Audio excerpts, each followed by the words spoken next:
Ugh, it's happening. That cold, sinking feeling hits first, then the beads of sweat start forming on my forehead. My stomach churns like I've just swallowed a blender on high speed.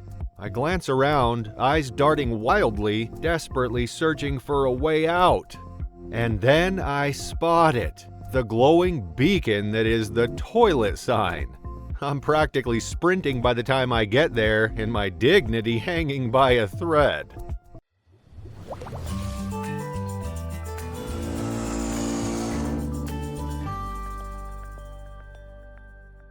Hey, it's Alex. I'm here in Amsterdam, known for its canals, rich history, art, and lively nightlife. My first day here starts off so perfectly. I wake up early, excited for a full day of sightseeing. My first stop is the Rijksmuseum, because hey, nothing says I'm cultured like standing in front of famous art. Walking through the massive entrance, I feel a little intimidated by how grand everything looks.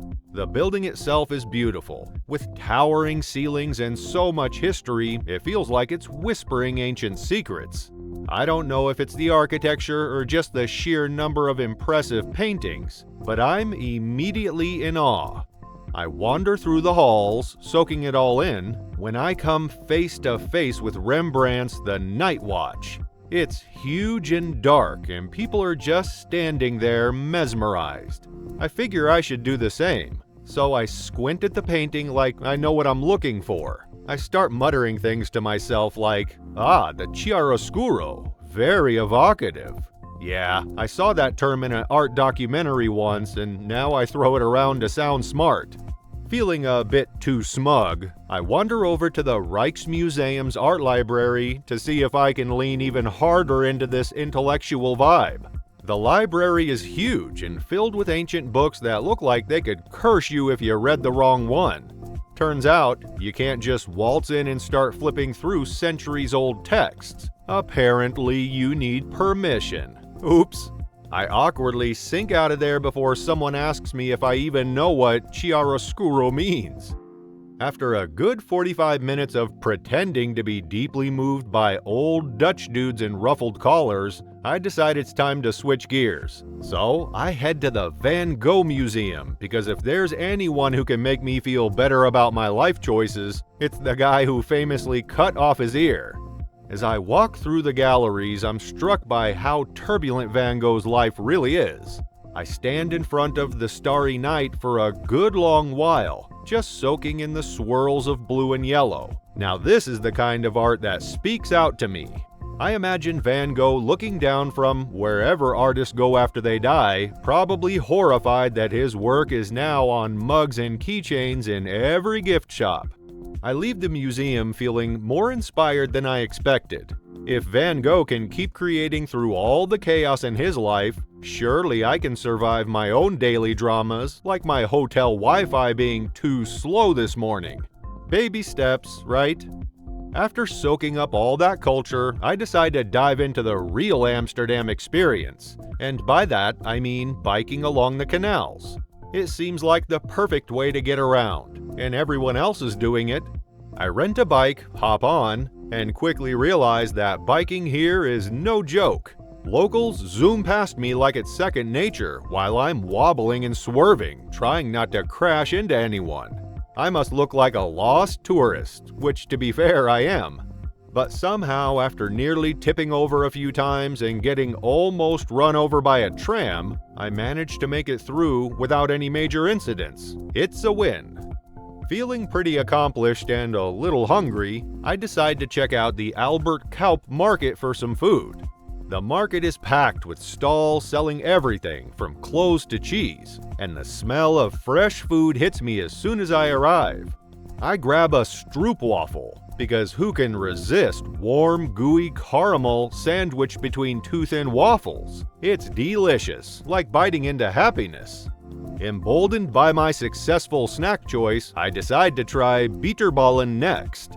These little fried meatballs are a Dutch favorite, and they don't disappoint. Crispy on the outside, soft and savory on the inside, with a side of mustard for dipping. At that moment, I feel like I'm living my best life, riding bikes, eating fried food, and blending in with the locals. Sort of. By now, I've covered a lot of ground, but there's one more important stop I want to make: the Anne Frank house.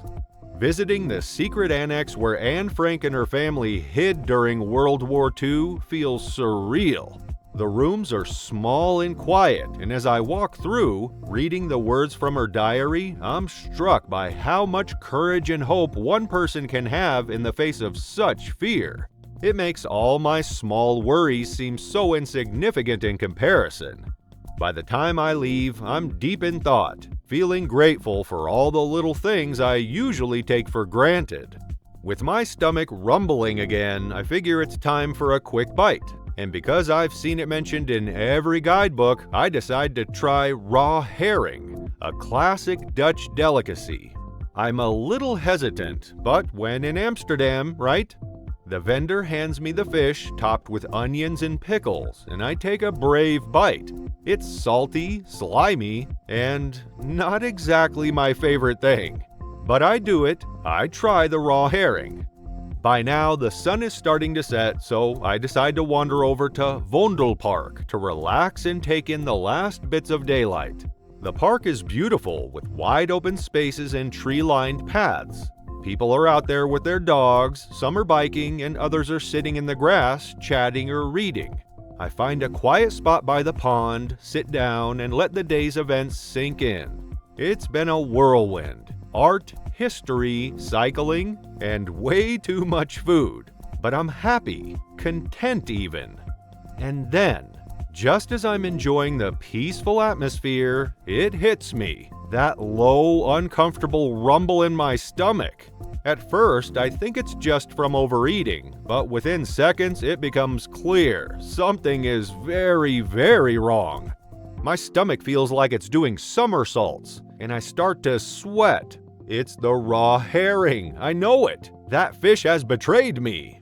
Panic sets in as I look around, searching for the nearest bathroom. I spot the sign in the distance and take off running. My legs move faster than my brain, and I zigzag through the park like a man on a mission. By the time I reach the restroom, I'm praying to any higher power that will listen.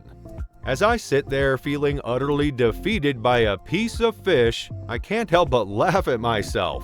I've spent the whole day soaking up culture and beauty, but in the end, it's a raw herring that gets the better of me. When the worst has passed, I walk back out into the park, feeling lighter, both literally and figuratively. The sun has dipped below the horizon, casting a warm glow over the city.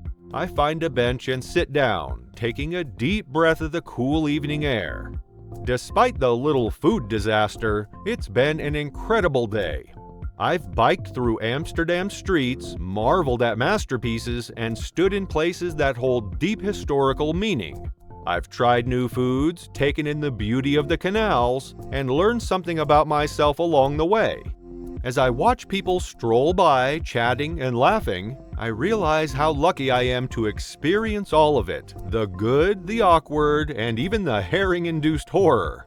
I'm not just a tourist anymore, I've seen a slice of Amsterdam in all its messy, wonderful glory. I take one last look at the park, smile to myself, and think, next time, maybe skip the raw fish, but definitely don't skip the adventure. Do you have any plans to go to Amsterdam? Or have you been? Let me know in the comments. And if you enjoyed this video, make sure to like and subscribe for more. Until next time, keep exploring, stay curious, and adventure aloud.